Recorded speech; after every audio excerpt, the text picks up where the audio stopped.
Morning. It's the Plant Based Morning Show. It is Thursday, November 10th. A Thursday episode is always good because it's almost Friday, and we've got Thursday Night Football tonight, which somehow we've gotten into covering a little bit here and there. So that's kind of exciting. And what else is going on today? We've got some really good articles today. I enjoyed the prep work today. It was somehow more intense than usual, but I feel like the result is worth it. It's just a good set of articles. And also, we're bringing Doug in today from the all-new Plant-Based Morning Show account. So we'll see what happens with that and the attendance and all that. That account is kind of small still, has 127 followers, not that many. But hopefully the response will be high. Doug, how's it going? How are you? How are you doing? I'm doing great. How's it feel to be on the new account? You're the first person ever to go live. I am the first person to go live from the Plant-Based Morning Show. It feels great. Our little Twitter experiment has turned into an Instagram account. How amazing is that? It is amazing, and it speaks to the importance of being flexible in the early days of trying something new and not trying to nail down too many things. Which we're within the organization, the company, we gotta keep fighting for the show and fighting for innovation and all these things. So it's top of mind for me recently. Absolutely. All right. So not that many people here today yet as a result probably of the new account, but that's all right. It'll be good. So if you are here from the No Meat Athlete account, check out the Plant-Based Morning Show account. It's just called Plant-Based Morning Show. And that's where we're posting stuff. So I posted yesterday my dinner last night. Maybe if we post enough things there, we don't need to always talk about dinner last night. But what I put last night was Barbecue, which is a Charlotte-based company. We have not really talked about Barbecue much. It keeps coming across my news feeds. And I almost include it in the show, and then I just decide not to because I think it must be some local thing that I'm just sort of like hyper sensitive to seeing it, and maybe it's not really news. But anyway, they've had some good partnerships happening recently. I think they are in a sandwiches in Clean Juice, or maybe it's the Juice Press. I forget. One of these juice places. There's some barbecue in their sandwiches. Anyway, it's super good, delicious barbecue. I know, Doug, you were a barbecue guy in the old days, so if you can get your hands on Barbecue, you should absolutely should. How do you spell it? Barbecue? VE. Yeah. So it's like barbecue, but it's a V instead of a V. Vegetarian or vegan or exactly. Whatever. Yep. Nice. And I think they even abbreviate it BVQ when they do that. But yeah, it's like, I mean, I don't know. It reminds me of like soy curls, I think, as far as the texture. But a little bit of light barbecue flavor, not too much. You need to add your own barbecue sauce, but that gives you the flexibility to add, for example, a vinegar-based sauce if you want to do the Eastern Carolina bit, or Western Carolina mustard-based sauce if you're more into that. We just got good old Whole Foods regular barbecue sauce, which I'm not that big of a fan of, but fine. It was still good. They were delicious sandwiches, homemade coleslaw, and coleslaw goes a long way in my house. The kids will eat coleslaw the whole rest of the week if we make, and there's no mayonnaise, not even vegan mayo. It's just olive oil, vinegar, a little bit of sweet stuff, but all those cruciferous vegetables, it's always a big win to me when people eat the coleslaw up. I mean, I'm sure we've tried to feed our kids coleslaw, but I can't think of a time when we've been successful with that. So I should try that again. You should. It really is a delicious, fresh food. You get a vinegar in there, you get the savory olive oil, salt, pepper, like I said, sweetness, add a little maybe celery seed or some hot stuff. It's raw vegetables, so you just can't beat it. Well, I had much less of an interesting you may think it's uninteresting, but it will be to me if it's one of your standards. It was just pasta with red sauce, a bunch of beans, some kale. I'd used my I'm trying to look at the name of it because it's my favorite type of pasta that we talked about. That's like circle, spiral. Yeah, rotini, fusilli. I don't know what it's called. It's gotta be one of those. Look it up. But very good. Soaks in a bunch of the good stuff. Yep. So yeah, just nice and simple. Nothing. No vegan meats. No nothing interesting. Yeah, well, that's okay. That's very healthy food, and that should be the dinner most of the time. Not vegan meats most of the time. Rotini, says Dale Stevens. Which I think is okay. Did I not say that? I think so. I think I said rotini or fusilli is the two choices you have there. While you're thinking about that, Doug, if you are continuing to think about that, I moved on, but I have a redaction. People who follow this Plant-Based Morning Show account that you were live from today, they will know that I posted immediately after the show, within minutes of wrapping up the show, a screenshot of my order of the Fast, Easy, Cheap Vegan book, because on the show, I completely unfairly on the show judged the book by its cover, as the saying goes. You're not supposed to do. I did that, and then somehow the conversation just kept going into like how this book wouldn't be good. I don't really know. It was totally unfair. The worst part of it though, I saw the name Sam Turnbull, and I think I said, he's at least doing a vegan thing. Well, it's not he, it's a woman. And she's a creator of a brand and a blog. She has a bunch of Instagram followers, 6 figures. I mean, so like this is a serious influencer. She's legit. She's not just working the Amazon no algorithm. And truly that's what it's not even so much that I judged the book by its cover. I guess I did that, but it was more that the cover to me looked like the type of book that I see Amazon suggesting in all these places. And so often that's the result of a self-published author who has gotten a bunch of reviews because they're good at marketing. They can get the reviews. They know how to do the Amazon ad stuff. And so I discredit those books when I see them. I just think, well, they're there because someone's good at marketing. This book is not that. It's by Random House, like I said, and every reason to believe it's a totally good cookbook. Runner's World put it in their list. So anyway, I've ordered a copy. It will arrive today, and I will be excited to dive in and share from it because I do feel badly. It was not a fair judgment by me. I think Monday you should have had enough time to cook a couple of those recipes and do a full report, a full breakdown of your review of the book. It would be nice. I'm going to be in Raleigh this weekend for 2 nights. So it's going to be tough for me to do any cooking whatsoever. Possibly Sunday, or maybe Aaron at home can make something on Sunday so we could try it. But it will not be a full review of the book, that's for sure. But still, giving some promotion here, making up for my mistake. Don't want to be unfair. I like to be edgy. I don't like to be unfair. Okay. Well, I appreciate the redaction. I appreciate admitting when you're maybe wrong. Yeah, we don't know. We don't know if you're wrong or not. We don't know. How good well, we know it's not. We know it's not a self-published book, so it's unlikely that it's one of the Amazon marketing game being played. I think it's actually a good book. I don't know. We'll see. So I had a debate the other day with my running group because we run in the mornings, and it was nice the other morning that by the time we were done running and soaking in the creek, it was light outside and instead of just dark. And so they were saying how much they like that. And are we in standard time now? Daylight is never know. Yeah, I'm never sure. But whatever time and now, they were saying they liked it better, and I was saying no, it's like terrible. By 5 it's dark. You can't go out and get a drink or go out and on a walk or something after work. Before it's dark. I was like, no, I would much rather it stay the other way. And I was the only one. And then I got home, and the first thing that popped up on my Instagram feed was an article about how the time that I like is bad for your health, and that this is a more natural rhythm. And then that night I was so I wrote everybody, admitted I was wrong, admitted my mistakes. And then that night I was mowing the lawn and with a freaking headlamp on because it was already dark. And I was like, no, I'm not too big to admit that I was wrong about being wrong. Right. Okay. Totally fair. And Mr. Jeffrey kind of hinted at that. He said, plot twist, Matt hates the recipe. So it may be that I don't like the recipes, and I'll go back and say it wasn't good. I have heard, Doug, that I don't know that one time is less healthy than the other. One schedule is less healthy than the other. But I have heard that the move when we fall back, that is associated with all this like positive reduction in heart attacks that happened in the following week. Whereas when we move the other way in the spring, that's the opposite. We get more heart attacks and more, emergency type things happen. I think because the sleep is taken away and it's a shock to the system. Whereas in this way, in some way, we think about it as being sleep given to us. Right. So, that doesn't mean that it's a less healthy time period in general, but for some reason because of the sleep thing, I think the move in that direction is never good. But I am with your friends. I think if you have to get up in the morning, like I yesterday had to walk my daughter to the bus stop because I was up because of the dog. And it is soul crushing to me to go to work. You wake up early and then you get out of the house, you just struggle to get out of the house, and you get in your car and then you drive to work in the dark. That's hard to do. Somehow once your day's done and you're free and clear, at least then, I don't know, then you can deal with the darkness a little bit better. No, see, I'm the opposite. I stand firm in that. So the article is saying that the crime rates go down the later it is light.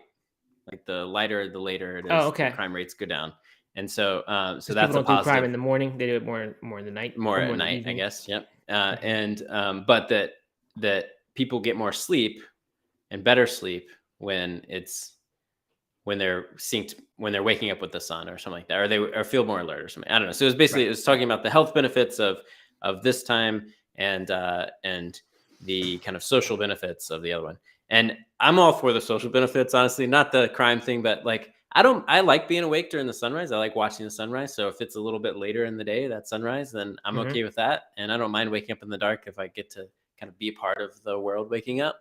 And I would so much rather that to be able to do something after work and not feel like the day is already over. And, it's kind of, I don't know if that makes some sense. I get you. I get it. A debate as old as time, perhaps, Doug. Debate as old as daylight savings time. Yeah, that's not that old.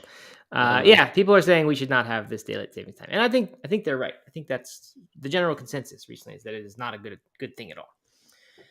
All right, moving on. It's Thursday night football. Panthers play the Falcons, which is the only reason I'm bringing it up. Usually we don't talk about it until the next day, if at all. But the Carolina Panthers, are owned by the same owner who owns the soccer team, Charlotte Football Club, where my son plays, in their like Discovery Kids program. But the Atlanta United, also owned by owns the soccer team. The same owner owns the soccer team. So it's two cities relatively close to each other whose football teams are both owned by the same person who owns their soccer team. Oh, and therefore, at least for the soccer, it's an interesting rivalry. I don't know if they call it they call it El Tráfico, because there's something called El Clásico in Spain when Barcelona plays Madrid. I think it's actually that name is applied to a lot of like close rivalries that are separated by a highway. So it's not so unique as it sounds. But anyway, I don't know if the football rivalry, if it extends to football, but American football. But I'll be watching for that reason, just a little bit before I go to bed. And who are you going to be rooting for? Charlotte? Panthers. Yeah, they're not good. They're really bad this year, but gotta try. They beat Brady, TB12. They did. That was kind of the highlight of the year so far. Okay, so on to the vegan stuff, Doug. We've got some interesting things today. Like I said, this one I just saw this today. Upton's Naturals launches gravy-drenched vegan turkey for the holidays. That's the Veg News headline of the story. I happen to just have bought Upton's Naturals hot dogs. I got them this weekend in the grocery store, thinking good, quick lunchtime, because I never make enough food to have leftovers like we used to. Now that my kids like eat more like normal people, the meal amounts are so small that you have to double everything. And even when you do, they might still not be leftovers for everybody. So having to buy different things. So anyway, cook your hot dogs. Well, Upton's does not recommend boiling them. It's the first time I've seen that not be recommended. And I think that is a good recommendation, because when you boil these seitan type hot dogs, they just kind of get, I don't know, slimy and not that interesting. But anyway, so we just put it in a pan. I think they say you can also do steaming, which would be interesting, but I can't imagine that'd be that different from boiling. I think boiling, though, you lose more flavor. It goes away into the water, and that's not good. What about you? Do you have any ideas, Doug? Campfire? You have a campfire in your backyard? Yeah, campfire for sure. Always. No, I don't know. I mean, we always grill them. I so rarely cook a hot dog aside from on a grill. Right. But yeah, I don't know. When they're made from tofu and wheat gluten, I think this one's mostly wheat gluten. I really don't think they're that bad. They're not. I mean, as far as health goes, there's not a great choice, but it's okay. Anyway, so they are now making this holiday roast, slices in gravy. Apparently it came out of a meal they were making in their break room. They've been around since 2006 making vegan meat in Chicago, which is interesting. I didn't know anybody's really been doing it that long, but I mean, except for like Boca burgers and stuff. But anyway, it came out of, I guess, something the employees were doing, and turned out to make a nice, probably Thanksgiving alternative. So it's slices. It comes with gravy already on it, so you just heat it and eat it. It's not appealing to me, because it's like Thanksgiving's one time when I kind of feel like, spending some time to make the gravy, find a good vegan mushroom gravy recipe. Right. It's one of the bigger focuses of the meal for me. Like, how's that gravy going to be? So I don't know. And then, like, I guess, can you put the same gravy on the potatoes? I don't really know. Or would you not have enough of it to use for your potatoes? And then you got a different gravy on potatoes. So I don't know about that. That seems kind of weird. Yeah. So it might make for a better leftovers next day sandwich, which Veg News suggests. And that I can get behind that. So we were just talking yesterday, because we were planning our Thanksgiving meal. We were just talking yesterday about whether we wanted to do a tofurkey or not. And so I would kind of like to try something different here. But tofurkey, you mean the actual brand, like they're like those like roast, those because you can get them from a bunch of brands. Field Roast has some. Oh yeah, okay, yeah. Yeah. So that's what you mean, though. That's what I mean. Yeah. Like like a loaf or whatever. I don't even know what it's called, but they're stuffed. Oftentimes they have some stuffing in there. Come with a packet of gravy. Yeah. I actually kind of like those. I've always kind of liked them. Even for like leftover sandwiches and stuff. But anyway, we're talking about whether we wanted to do that or we want to do a lentil loaf, which is what we've done sometimes in the past. And so this has piqued my interest. But if it's already pre-sliced and already pre-gravied, I don't know. It's less appealing to me. Yeah, this is like if you live by yourself and you want to do a little Thanksgiving or bring this to a Friendsgiving, you're not gonna do any cooking. I don't know. Fine, it's good for that, but not that interesting. But still, I'm glad it's happened. There seems to be a proliferation of these things targeted for the center of the Thanksgiving table for vegans, and I'm glad to see that. Veg News talks about that there's like, because of the avian flu, there's actually a shortage of turkeys this year, so maybe some meat eaters are going to go this way. I don't see that happening. If they truly couldn't get turkey, I guess I think they'd probably get chicken instead, honestly. So I don't think non-vegans are interested at all in a Thanksgiving roast that is vegan. It's one of the objections, kind of like I could never give up cheese. When people say, well, what do you do at Thanksgiving? And so it's never that hard. It's like, well, just eat a lot of sides, put some time into planning some side dishes, bring side dishes wherever you're going. And there are a lot of Thanksgiving sides that are great and vegan and easily made vegan if they're not. But no one wants to part with that Thanksgiving turkey if they're not vegan yet. So it's a hard sell. And let's be honest, Thanksgiving turkey it's never that good, right? Unless it's deep fried, which I always you're right. I mean, deep fried. They're oftentimes dry. Because people, it's not like you bake a turkey any other time of the year, maybe Christmas, but it's not like people are good at baking their turkeys, right? They're kind of right figuring it out every year. Yeah, you're right. There's not a lot of time to practice that, so it ends up it's always okay. It always was okay. All right, so a couple people are saying, oh, someone, who was it? Okay, Cycle Michelle, I think it's Michelle, I don't know. Maybe it's Cycle Michael, so that it rhymes. Wish there were some gluten-free Thanksgiving choices. Yeah, that probably is a problem. I would think you're I don't know, almost all these things that I can think of are seitan. You would think that Beyond or Impossible would come out with some sort of seasonal thing that's their pea protein mix and all that, and is gluten-free. I bet you next year, mark my words, Doug, we will have one of those big brands have a Thanksgiving seasonal thing. Yep. That is gluten-free. Right. So be patient there, Cycle Michael. And then Born and Raised PNW says, it's cool to see y'all doing a live show. Never been able to make it. I went vegan in 2017 with the NMA 2-week challenge and never looked back. That's really cool. I don't remember a 2017 2-week challenge. I'm sure we did one. I just don't. I remember that. You remember that one? Wow. Yeah, I do. Good. Yeah. So that's cool that it worked for somebody. Wow, that's amazing. Yeah.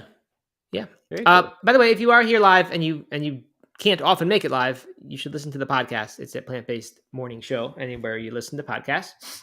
So please check that out. Any more about this, Doug, before we move on? I mean, I don't know. I'm curious what people do. If anyone has Thanksgiving things that you like, standbys, I'd love to hear them, because Thanksgiving is 2 weeks away. We got a lot to get to, so I'm not going to stay on this for too long.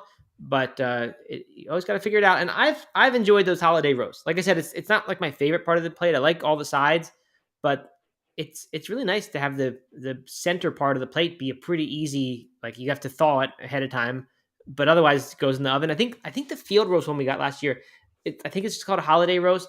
It had like a crispy wrapping to it, like a pastry kind of thing. So that was kind of interesting. It's not. Oh yeah. I think we've had that. That might have been the Trader Joe's version. Something. It could have been. Yeah.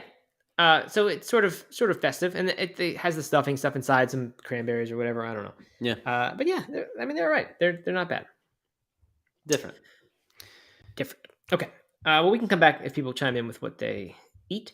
All right. Next one up. Kind of fun. This is from The Beat, and it's everything vegan at Cracker Barrel. Secret plant-based hacks. So this caught my eye because when we talked about Cracker Barrel a little while ago, a couple months ago, near the start of the show, actually, we called it Crackle Barrel, of course. Cracker Barrel. Right, but you called it Crackle Barrel for the whole first show, right? Is it? Oh, it's Cracker Barrel. I called it Crackle Barrel. See, I was like, I was correcting you. You still think it's Crackle Barrel? Yeah, that's really funny. Anyway, So we talked about how they brought out Impossible sausage and started offering that, and there was all this blowback in the social media comments and just ridiculous things people were saying. Yeah. And so I think I probably said something. Well, what are you going to do? What's a vegan going to do with just Impossible sausage at Cracker Barrel? What else are you going to find there? Because I had looked at the menu and I saw nothing that I could get. Well, the Beat article proves me very wrong there. They have a bunch of stuff. This is by Maxwell Robb, and they have a lot of stuff that is vegan at Cracker Barrel. So I'll go through quickly through the list here. They do point out that they cannot promise to avoid cross-contamination due to vegan options overlapping with animal-based ingredients in the kitchen. So the big question for me is the deep fried stuff, which personally I'm okay with fried in the same oil. A long time ago, I made that decision. I read a Veg News article actually about how that was like a personal purity issue. You weren't really saving animals by choosing not to. And so I just said I'm okay with the oil being shared. Not everybody is, and so I don't know about all these deep fried options. That to me would be a concern if you don't do shared oil. So anyway, house salad, no problem there. Ask for no bacon, cheese, or croutons, and the dressings that are dairy free are fat free Italian, balsamic herb. There's also the country plate, where if you get it without the biscuits and corn muffins, then you get 4 plant-based sides to create your own meal. And so the sides that are listed here: baked potato, you got to order it without butter, cheese, or sour cream. Baked sweet potato, you need to do the same special order. Breaded fried okra. So here's a fried food, but that's interesting that's vegan. Fresh seasonal fruit, obviously. Fresh steamed broccoli, ask for no butter. Fried apples, never would have thought that would be vegan, but there you go. Tater rounds, which sounds a lot like tater tots, Doug. So I would imagine your mouth is watering. It's stomach not feeling good. Yeah. Steak fries, classic wedge fries, seasoned to perfection. Obviously not steak and steak fries. Vegetable soup, which is a seasonal option, so you have to ask about that one. Then, I didn't know Cracker Barrel did this, but they've got weekly special stuff that rotates day to day. You can get boiled cabbage on Sundays and Wednesdays. You can get lima beans on Tuesdays, Thursdays, and Saturdays, and these are vegan. The barbecue sauce, the ketchup, those are vegan, or dairy-free at least, I assume vegan. And then still more. And then breakfast. Coarse ground grits. Never ever would have thought any grits in a place like that would be vegan. Yeah, I thought for sure loaded in butter. Yeah. Right. So I don't think I've ever had grits that are like, I think once I made vegan grits myself, but I've never ordered them like made by a Southern style restaurant that might do a good job with it. So I'd be really curious to try that because you see it all the time here in the South. English muffin, plain, fresh apple slices, fresh seasonal fruit, fried apples. I guess that's also a breakfast option. Impossible sausage, as we said. Multigrain toast, sweet pepper and red skin hash. That sounds pretty good. And then blueberry syrup, low-fat, low-sugar fruit spread, pure maple syrup, and sugar-free syrup. So this is all vegan. I mean, you could make several. You could eat there every day of the week and have a different breakfast and a different lunch. We can trust the Beat, right? Oh yeah, I think so. Beats big time.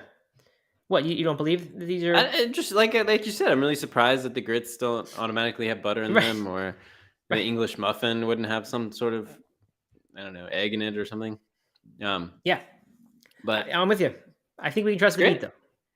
Yeah, great. Well, awesome. I think now, because I mean I've told this story a few times, but we sometimes stop at Cracker Barrel as a restroom break. Because the kids can run around and we just hang out and oftentimes eat our own lunch in the rocking chairs out front, which no one's ever stopped us from doing. But now I can go in and actually get something.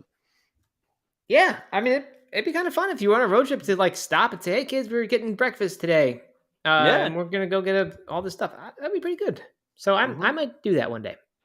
I wouldn't tell anybody that I'm vegan in there though. I'd be worried I'd get beaten up or assaulted or something based on those social media comments. Yeah, Mr. Jeffrey here says a lot of budget places like this will have vegan options by accident because they're using cheaper alternatives like palm oil. English muffins are normally made vegan anyway. Okay, so this is good. This is great. Yeah. Unifying Health Solutions says lima beans are so yummy and forgotten a lot. And that is true. In my experience, like as a child, I hated lima beans because they came out of a can. That's where we ate them. And there was nothing good about them. They were green, pale, kind of whitish green, and they just were not good. But I love beans now, and I'm a Rancho Gordo Bean Club member. Yes, I am in a bean club. Okay, still bean club. Actually, just got a shipment today. Opened a box this morning. It comes quarterly, so it's top of mind for me. But very often on Sunday, I will make a pot of beans and we'll use it for different stuff throughout the week, or sometimes a big meal that we'll make a large double batch of and freeze or whatever on Sunday. So anyway, when they have lima beans and I make them fresh, they're just delicious. They're big, large, beans that are good texture in your mouth. They're just good. So lima beans are great, but you got to get them not in the can. I'm assuming Cracker Barrels. Well, actually, I probably shouldn't assume that. I don't know what kind of beans they're using. Yeah. You know what's okay? All right, beans are something I am beginning to explore. I'm like, obviously, I eat a lot of beans. I eat them all the time. Mm-hmm. Oftentimes in the can, sometimes dried, but from the store in a large bag. There is a bean guy at our farmers market who like grows his own beans, and they are just so much better. They're so different that like they just taste more rich and flavorful, and I don't know. I mean, it is so different than what you get at the grocery store, and I never knew that was a thing. When you're buying them from him dried, and then you cook them at home, and they're different than the dried beans you get from the store and cook. Definitely. Yeah, I believe that. First of all, I mean, if you just buy beans from the store dry and make them, they're going to be better than the canned beans. Doesn't mean that I'm not shaming anyone for doing canned, because I get it. It's convenience. Most of the time, that's what we do. But that's step one. But yeah, if you get like really good heirloom beans, or it doesn't have to be, I guess, heirloom, but beans where someone really cared about making good beans, you're right. They are really good. It's a different food, and there are so many varieties, and they taste different, and they have different characteristics. And like bean people know, some are thick skinned and good for this, and others are not and don't hold their shape, and they're better for this type of thing, and different flavors. So, so it's a good thing. All right. Nunzio Roma says, "Hey guys, usually listening on the podcast, but happy to be here live. I think, Doug, because of this new plant-based morning show Instagram account, people from the podcast are hearing they're coming to that, and now they're getting the notifications, which they weren't doing. I'm sure that's it. It could be. No, it's great. I hope it's right. It's what I'm pushing for." And Mr. Jeffrey asked if I'm going to start growing some next year. I should, although I don't know how to grow. I mean, obviously, there can't be that hard, but I can't imagine the yield is very large from what I would get from it. Right. I think if you're growing them yourself, you should be eating them fresh, because you can eat fresh beans. I think you have to grow them maybe longer. I'm not really sure about that, but a lot of options, a lot of recipes call for fresh beans. Whereas if you on those options choose to substitute dried beans that aren't just like freshly picked, you have to use a lot more, I think. So you need that larger yield, if I'm not mistaken. Okay. So I think growing dried beans like that would be for large farms, but I think for the Hay family backyard garden, make some nice fresh, maybe some fava beans would be good, Doug. Get them. Yeah. Those are large. Could be good. You get a good meal or two out of those. Okay. I would love to come over for that dinner. You could mash them up and make refried bean quesadillas or something. Perfect. They would go into some sort of taco. Yeah. Okay. Let's keep moving here. So we don't run out of time, which we might actually do. We've been talking about vegan dog food this week, and I forget what it was. Oh, it was that Wild Earth was making new cultured from cell lab grown chicken. They were making a broth that you would put over your pet food. Well, this is from Vegconomist. It says, study finds significant health improvements in dogs that are fed a vegan diet. And the first line is a peer-reviewed study by UK pet food brand Omni, which I assume is not the same Omni that has the new stuff in Walmart, the pot stickers and such, has concluded that dogs fed a vegan diet experience notable improvements to their health.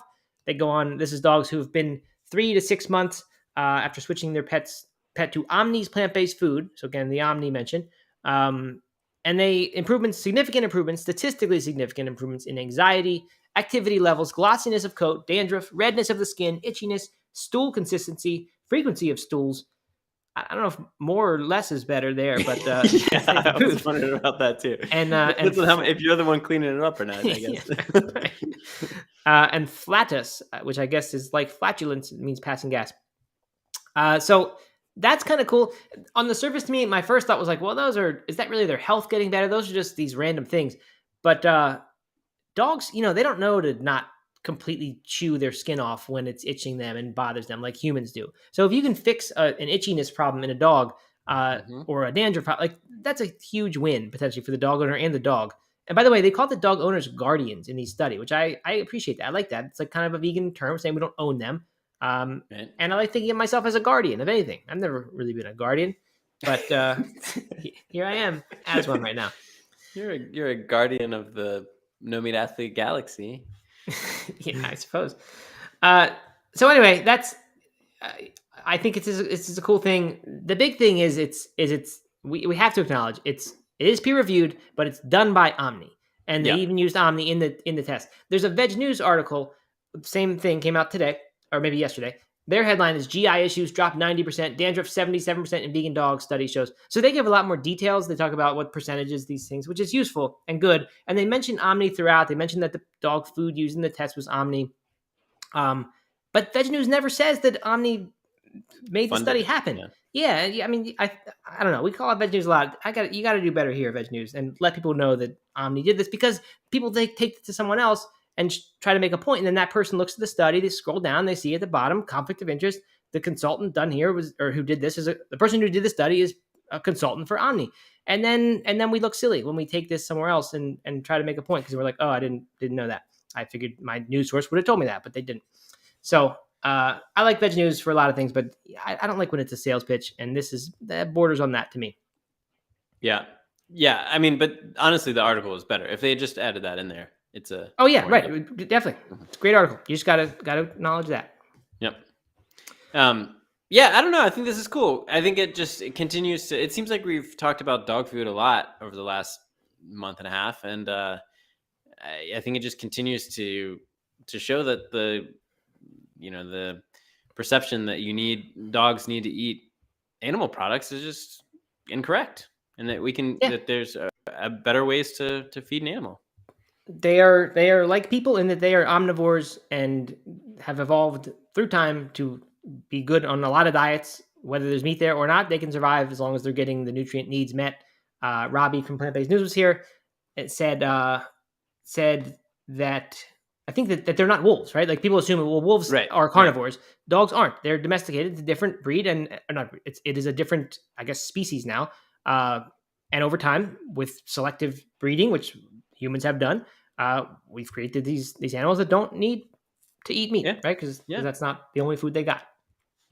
Mm-hmm. Any dogs I've had have always loved, kale bones or whatever scraps of veggies fall on the floor. Not all of them. They'll pass on some, and they don't. Apparently, you're not supposed to give dogs onions, which always falls on my floor. Onions, so we have to scramble to pick them up before the dogs get them, because they'll eat them. Okay. No, you don't. Doug refuses to ever own a puppy because of too much inconvenience, too much personal inconvenience. Too much inconvenience. Although I'm with you now. I get it.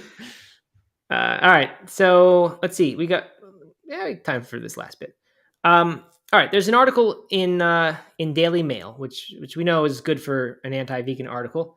Yeah. Is Stephen on here today? I don't know. I haven't seen him. I hope he is. He's an anti-Daily Mail guy, I'm sure. And I think I've heard him say things about them before. Anyway, in that situation where the ad covers up my headline. You have it in front of you, Doug? Yep, I do. The Great Vegan Diet Con. How a plant-based lifestyle is not always better for your health and could lead to brittle bones, anemia, and hair loss. Okay, good. I something caught my eye. Mr. Jeffrey says kale ribs are toxic to dogs. Be careful. That is a great tip. I never knew that. We fed them ribs all the time. Hopefully that's why they're not gone now, or I hope that's not why they are gone. Never was told that was a problem, but good to know. Okay, back to this headline. Yeah, I love headlines that have all capital letter words in them. Certainly doesn't immediately tip me off that there's an agenda behind here. So it's also the URL of this article was how they include and certainly won't save the planet in the URL. So that was the original headline. Oh, wow. Yeah, I love finding little things that slip through like that. So apparently that was going to be addressed in this anti-vegan article, but then they reached their word count or whatever and decided to scrap the part about the planet. So this article there's nothing new here. I'm not immediately discrediting it, right? I think people know me well enough now that I consider these sort of things. It is a list of I think in the past 2 years, we've had a handful of headlines that come out about vegan diets leading to more bone fractures, depression, we talked about a few weeks ago, stroke, B12 deficiency, and anemia, right? Some of these are well known, hair loss, and others are kind of new headlines. So they took these headlines, they combined them into an article, and they said these are the reasons why a plant-based diet is unhealthy. And then they put a big picture of what are the risks of going vegan. It's a huge graphic. Bone fractures, anemia, stroke, depression, hair loss. And then they show a scale, and the one with all the meat on it is the heavier, I guess, better diet than the salad one. I mean, it's kind of funny actually, because I don't know. It kind of lifts up the salad. That graphic is a little, I mean, we don't need to go on that. No one's reading it, but right. Anyway, I know you tip a scale in your favor or whatever, but right. So this is just a straight up hit piece. There's nothing new about this. There's no like new article or research that they're trying to walk you through a certain body of research. I mean, it is just someone, Luke Andrews, the health reporter for the Daily Mail, decided that he wanted to write an anti-vegan article, collected a bunch of research. I mean, it starts off with, we've been lectured by Netflix documentaries for years, Yep. I mean, like, and it talks about, it talks about sold. One of the big selling points is this: we've been sold the idea that it helps to prevent cancer and helps to prevent these other things. So it's a sales. Right. Right. Yeah. So like, I'm fine with these things. I'm not denying any of these. We've talked about these. We've considered some. Some of them are totally legitimate concerns about plant-based diets. Some of them come as a result of people not supplementing and being deficient in certain things. We've seen the thing about weight training, that if you do weight training, it will help to offset the risk of a fracture from a plant-based diet. The depression thing, there's lots of reasons why that may not be a causation thing, but rather a correlation. And they do acknowledge a little bit there that there are some reasons why it might not be the diet that's causing this. But like, the problem is it's just not research. There's no attempt to like ask the question of whether a plant-based diet is good, because there's no mention, except for the fact that the vegan diet is being sold to them as a thing that helps prevent cancer. There's no mention of many, many more articles than this, many more headlines and research studies that are really positive, and that you could make exactly the same article. Like, what are the risks of going vegan? I could make that graphic that say, what are the risks of going unvegan? Like moving from a vegan diet back to a regular one. And I could list heart disease, certain cancers, right? I mean, a bunch of things that are way worse than depression, hair loss, anemia. I mean, not that these aren't serious, especially stroke, but like, there's a lot of stuff that you could say on the other side if you wanted to actually investigate this. But that's not what, I don't think Daily Mail doesn't exist for that reason. I think they like to make stuff that people can forward along to their friends, and then they forward to their vegan people they know, to sort of, which I've received these for sure. People they just like to share these. Yeah, this is unbelievable piece. It has 900 comments. I would love to know what typical Daily Mail piece is, but to me, this is just straight up clickbait. Yeah. And by the way, the article in the right, there's like a little sidebar thing, and it says, what should a balanced diet look like? It's, I think, exactly that same one. Oh yeah, the NHS Eat Well Guide, the same one we talked about yesterday, I think, or maybe 2 days ago, where it's all about the potatoes, bread, rice, pasta, starchy carbs. And fiber. Lots of fiber. And they have dairy alternatives such as soya drinks, so they're not opposed there. And I almost wonder if that little graphic thing has to be included for somehow, like as like the thing that maybe that's their guidelines in this publication, that say we're always going to put that so that people do get this science-based thing. And that says eat some beans, pulses, fish, eggs, meat, and other proteins. So they're not saying avoid it, but they're not saying base your diet on it. Right. So I do appreciate that that's in there. I think that's a fair thing, and it looks more scientific than the rest. Yeah. All right. So really quickly here, I read this article and I was thinking all the things we've just said about how it's just, like you said, hit piece. They're not trying to actually weigh it. They're just wanting to prove a point. And I just recently seen an article that I kept considering for the show, and it's from Veg News, who we just talked about a few minutes ago. 5 reasons to forget keto and go vegan. And so what I did was took a step back here, and this is not me trying to be anti-Veg News, because you certainly get the same thing from Dr. Greger or a lot of the vegan people who are thought to be scientific, trusted sources, but they also want to promote a plant-based diet. And so it's just more in general about our vegan community. And so I thought, if I don't like this Daily Mail piece because of the reasons I said, am I entitled or am I not entitled to like a Veg News piece or a vegan piece that kind of is really the same thing? 5 reasons to forget keto and go vegan. And it goes through, it lists the problems with the keto diet. some things slightly unfair for sure. Like number 3, it may lead to nutritional deficiencies. I mean, that's one of the first things you go to if you're trying to bash a vegan diet. Right. Right. So I mean, any diet can lead to some nutritional deficiency. Yeah. Right. Right. And that's almost the point here, is that like you can write either of these pieces about any diet you want. You just ignore the positive about the one you're wanting to kill, and you put the positive about the one that you like instead. And so I just wondered, I don't know, is this any different when I read this keto thing and I'm kind of nodding along like, yeah, keto does raise bad cholesterol and it does cause constipation, so plant-based is better. I don't know. I try to step back and be fair, and I'm just not sure if it's any different. I would argue that it's not, and I would also, again, this is not a reflection on Veg News because everyone's doing it. I would wonder, like, who is a keto eater and going to read an article in Veg News about why the vegan diet is better, And that is an important point, because where I arrived when I thought about this, did this little experiment in my head, is I thought Veg News is called Veg News, right? Their reason for existing is to promote a plant-based diet, and that whether or not they say that, which they probably do when they're about somewhere, I think it's understood that this is what you're going to get here. You're going to get something that is pro plant-based. The Daily Mail is acting like, I mean, it's written by their health reporter, and to me, they're kind of acting like they're just a news site, and then we don't expect them to have a bias. Certainly, you do once you get to know what their content is. But if you've arrived for the first time, you may think it's an impartial site, and that they're just there. So I think Veg News gets a little bit of a pass for that, right? They exist as a site that is meant to promote this, so it's what you expect. Whereas if you're trying to pretend like you're just this impartial news site, it's a little bit. It feels like it's a little bit lower to bash one diet over another. Yeah, I would agree with that. And as the whole health experience points out, why does it have to be all or nothing? Right now I have a vegan keto cookbook in my Playboys. Playbooks. So I think I mean, I think she's right with this Veg News article in particular is you can take some positives out of the keto diet and some positives out of the vegan diet and kind of see where you land. Yep. Exactly. And that's another thing that I thought of today, actually, while I was in the bath. I had time to take a bath today, Doug, before, after I got all the planning of the show done, and I said, I'm just going to go take a bath. I'm cold, and I love a good bath. But anyway, that's what you used to take a bath every day. I still try to. And when the weather gets colder, I'm definitely more enticed.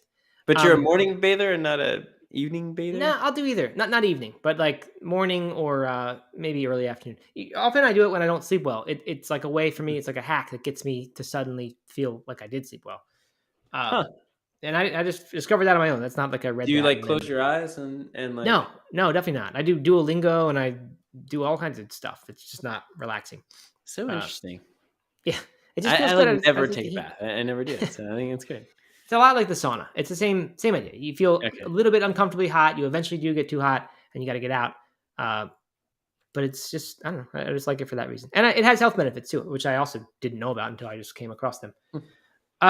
What I was saying though is that it's like, exactly the point that like these two different sites are both arguing for one diet and against another, when in fact, like, I don't know, Daily Mail, a good example, because they mention like it's okay to eat a whole lot more vegetables. It's good in that NHS sidebar thing. They point out you want at least 5 portions of variety of fruit and vegetables every day, but they don't want you eating just salad. I don't know. I just feel like if we can have a diet that is almost all plants and a little bit of meat, right? A little bit, I'm saying, maybe 3 to 7 servings in a week. If this can be what is given to the mainstream people could get healthy on this diet. They could I could avoid some of these concerns that they have about vegan diets, right or wrong, being nutrient deficiency, causers. Maybe don't need to supplement quite as much. I'm not saying I'm going to start eating that diet because I believe it's much healthier not to eat that much meat. And I have ethical reasons for wanting to be vegan. But like, I just wish people could kind of be okay with this like kind of in between thing. And I think honestly, the Mediterranean diet is the closest I know that has come to that. Right. Dr. Furman's kind of good. He basically says eat tons of healthy food. And if you have 5% of your calories from other sources, whether that's animal products or whatever, it doesn't make a difference. But his is too strict for people to follow. Mediterranean, has actually been around a long time. Not the diet itself, which has been presumably hundreds or thousands of years, but the fad Mediterranean diet, that's now coming up on, I don't know, 30, 40 years of being in the news.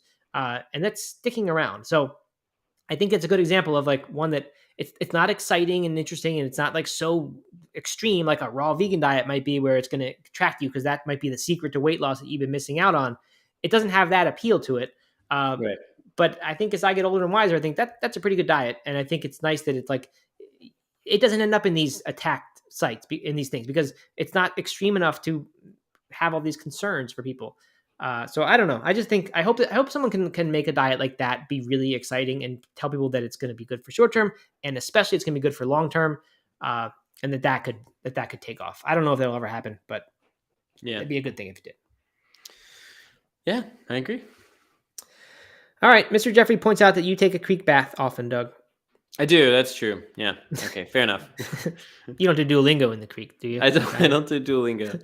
And it's more of like a survival, at least during the winter. It's more of kind of like surviving for the next 2 minutes than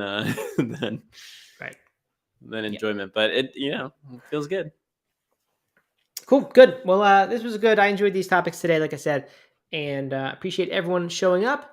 Tomorrow's Friday. Friday is always fun. Have to get a new batch of articles for that day. And I guess that's it. Plant-Based Morning Show Instagram channel. Again, Doug is on it right now. You can click on Doug, I guess, maybe on his name. I don't know. And go follow that channel, because I think eventually we'll try to go live from that much more often than we do and not have to use our personal accounts. Real Matt Frazier and It's Doug Hay, if you're interested.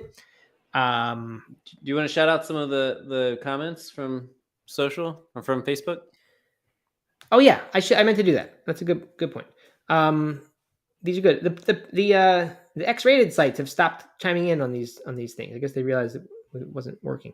Tim Thulin says, I've been a non-meat eater since 1977. I thought turkey was dry and unappealing. Never missed it. Yeah, I'm with you. That's one thing you expect. Thanksgiving is going to be a huge deal, and it is socially. You got to figure out how you're going to deal with it. But it's not like you're deprived because you don't get the turkey. It's really like it's just not the best part of the Thanksgiving table. It never was. No, so no big deal. Kate, aka River Cat, says my parents love Cracker Barrel, so much white and yellow food. That's funny. I don't know if I've ever eaten one. Maybe when I was a kid, but sure. We used to go fairly regularly. I mean, not like every week or anything, but it was at least once a month. We were doing like Sunday after church, like lunch at Cracker Barrel. I bet there was a long wait to get into Cracker Barrel after church. Sometimes. Definitely, it's a popular spot. Yeah. Tim Thulin again talking about diet. Facebook user says y'all rock. I like that. And Tim Thulin again says people in mass will eat plant-based meats if they are less expensive and taste good. And I think I agree with that, and I think we're heading that way. But they do have to taste really good, and thankfully we're headed that way. All right. People have continued to send direct messages, and someone emailed me about The Office and how they suggest I start watching Seinfeld. That was, I think, Barbie. So shout out there. I am going to start watching Seinfeld once I'm done with The Office. I keep meaning to try to get into that again. And what else? I don't know. There were more things. Oh, someone told me that they liked sport. They like when we talk about sports, Doug, because it's like a Cliff's Notes. Like we don't get so into the sports that we turn people off, but they get just the tiniest bit of what's going on so they can talk about the World Series or the MLS Cup. Or okay. All right. And I thought that's a good point. We're not really big sports fans, but I wish I was more one. So that's why we talk about it a little bit, but it's good that you save a lot of time not having to watch a lot of games. Oh yes, definitely. Okay. Well, that's enough. Thanks everyone again for showing up. Thank you for all the comments. And Mr. Jeffrey, thank you for the encouragement. Another great show. Excited for tomorrow. Yeah, me too. These are so much fun to do, and very privileged that we get to keep doing them. So thank you all, and we'll talk to you tomorrow. All right. Thanks, everybody.